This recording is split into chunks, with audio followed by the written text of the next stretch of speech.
Dear viewers, in this heart-stopping tale, Jack risks everything to save Tu Tien from a forest nightmare. Guided by a mysterious locket, while Nguyen Van Thiet's evil plot to frame him explodes into chaos. A deadly photo threatens her life as Thiet's allies strike back. Justice ignites with his arrest, but a shadowy foe looms. Will love survive? Subscribe now for the next jaw-dropping chapter.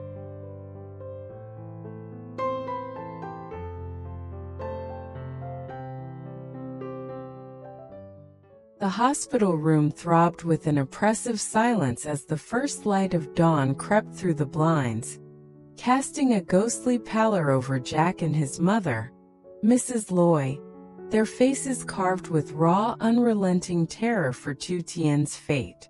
The air was thick with the sterile scent of antiseptic, amplifying the weight of their dread. The doctor's voice, a rare beacon of calm amid the chaos, cut through the tension like a knife. Mrs. Ly's condition is stable, some bruising on her arms from the ropes, but her spirit's unbroken. She's a warrior. Mrs. Ly, her frail hands trembling with the aftershocks of horror, clutched Jack's arm, her voice a haunting echo of trauma. They seized me in the dead of night, Jack, dragged me into a pit of darkness, tied me with a girl I'd pulled from a wrecked car.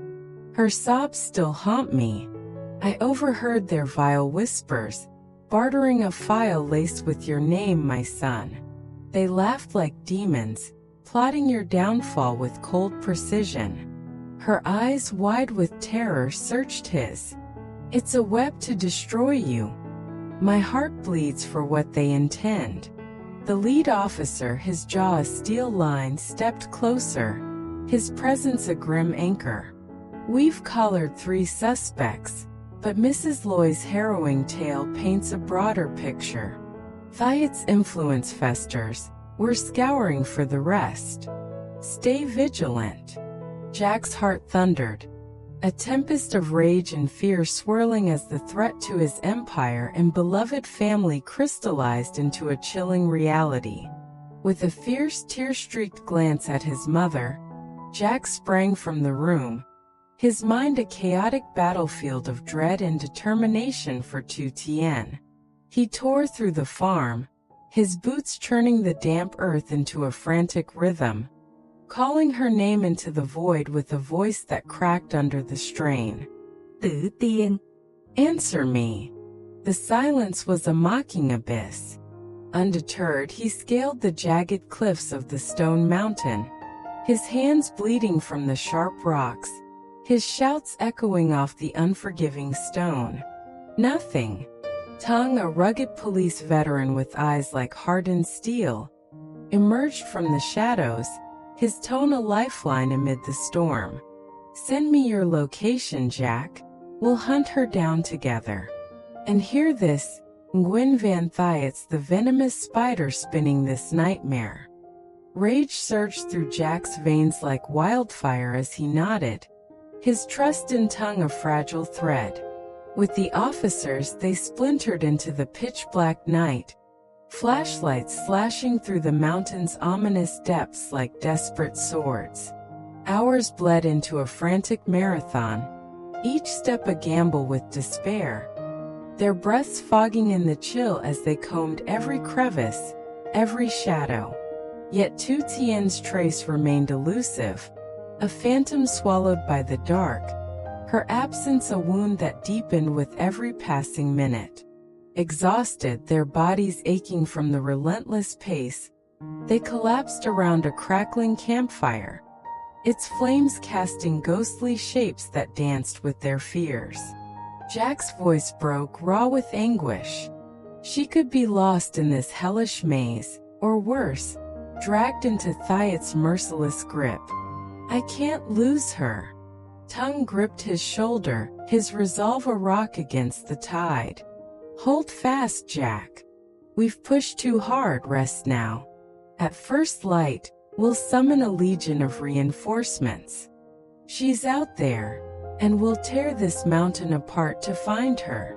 Deep in the forest's merciless grip, Tu Tien and Antoine staggered through the suffocating blackness, their torch extinguished, the cold seeping into their bones like a predator's breath.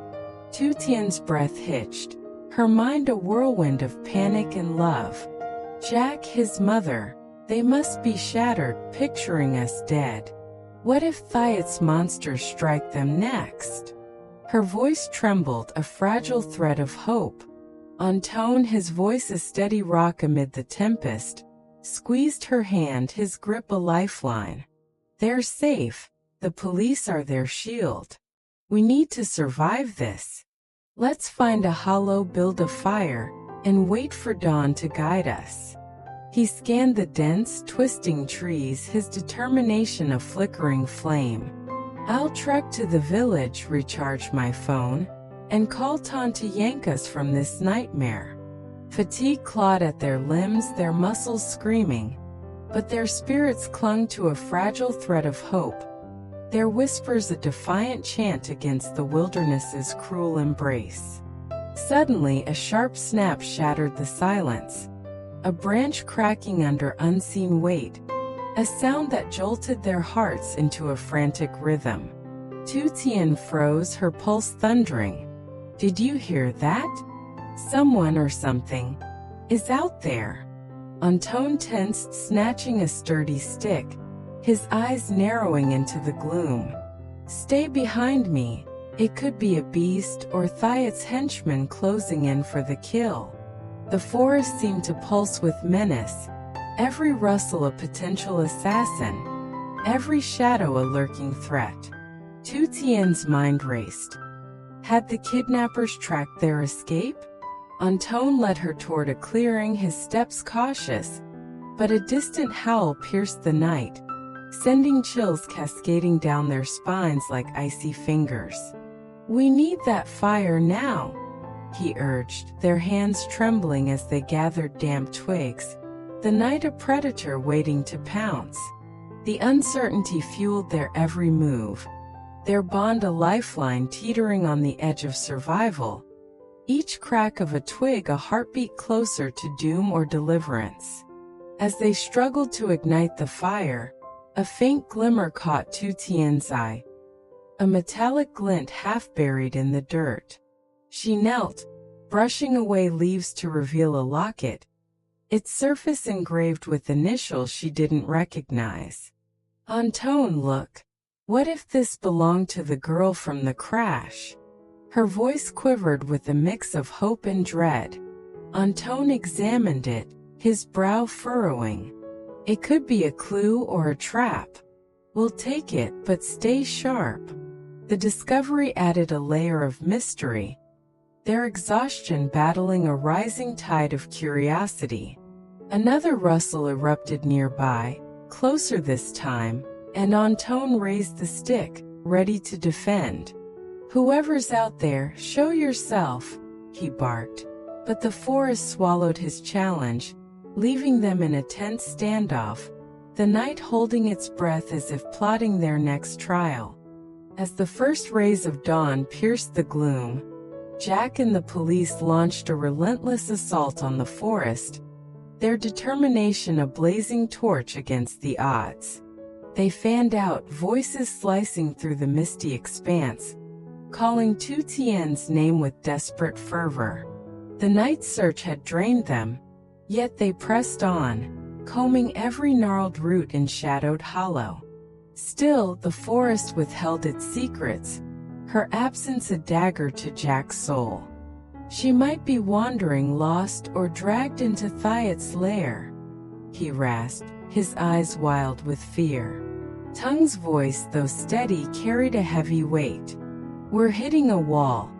Let's pull back, rally more forces, and craft a sharper plan. With reluctant steps they retreated, the sting of failure a bitter pill, unaware that fate was twisting the tale. In the forest's merciless depths, Tu Tien and Antoine's ordeal took a miraculous turn as they stumbled upon a weathered cabin, a sanctuary amid the chaos. An elderly man, his face a map of kindness, flung open the door. "Come in, weary souls, water and noodles await." Tu Tien's voice quivered with relief.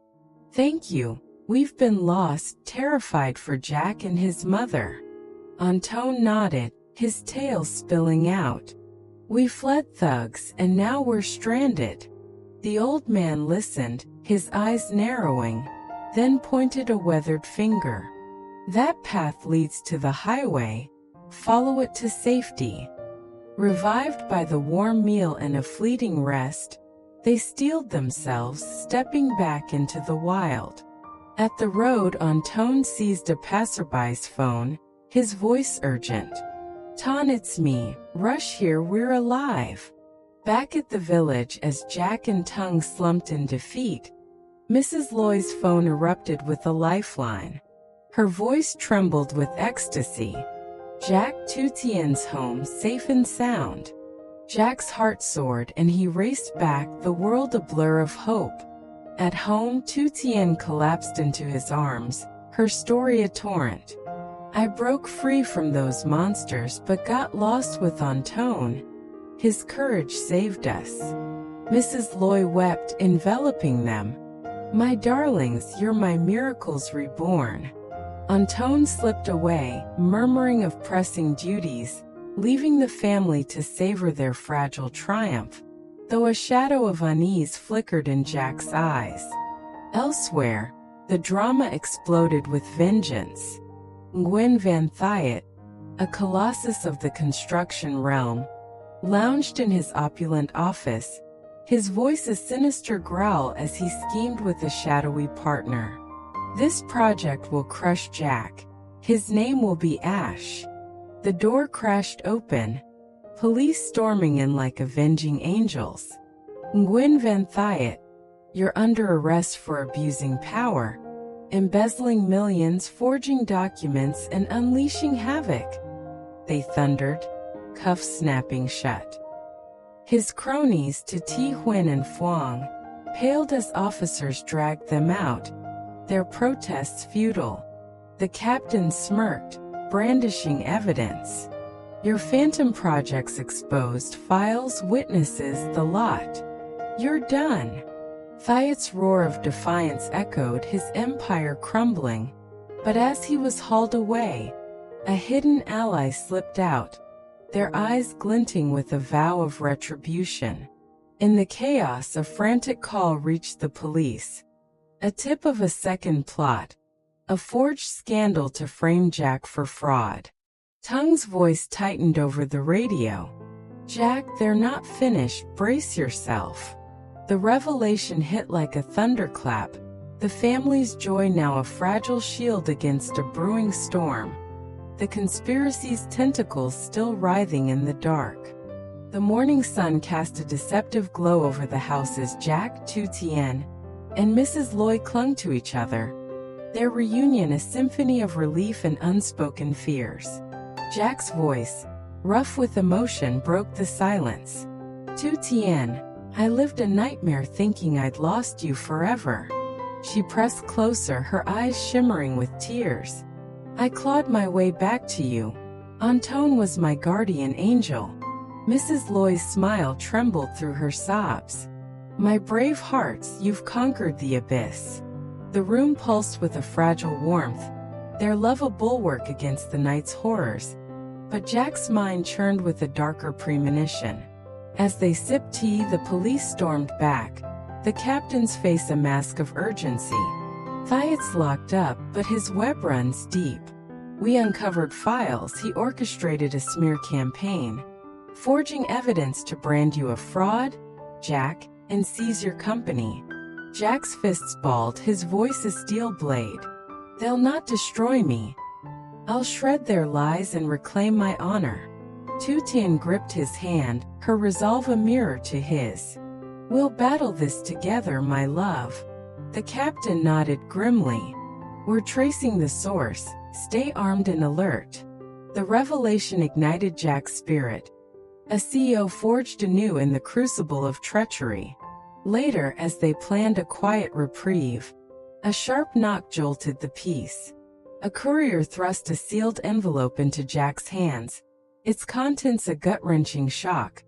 A photograph of Tu Tien in the forest, a crimson X slashed across her face.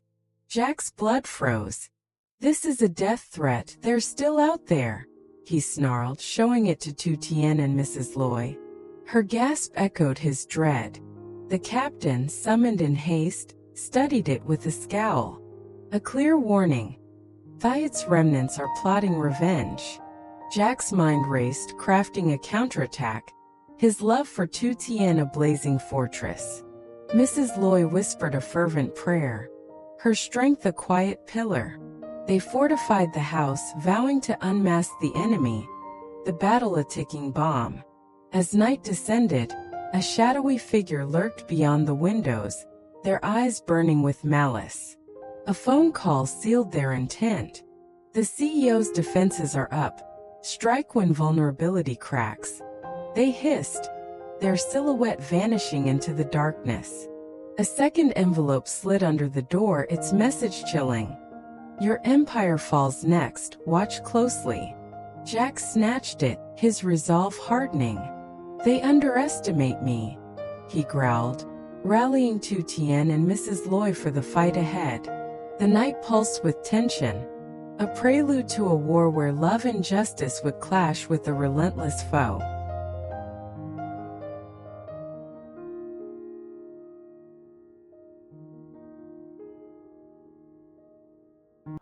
Been with her husband for about 50 years, she talked of how they met and what their life had been like. And I could tell by her stories and the warmth of her tone of voice that she, too, had a happy marriage. Then it was my turn, and all I could do was cry as I told the story of my own husband's battle with cancer and chronic pain. As unquote, I'm used to asking people what they have learned from their experiences, so it was natural for me to ask her for advice on what happened her deal with the crushing grief. Obviously, she has been doing something right to be so full of vitality and joy after such a short time. She described it, her travels around the world with sparkling eyes and her plans for the next year.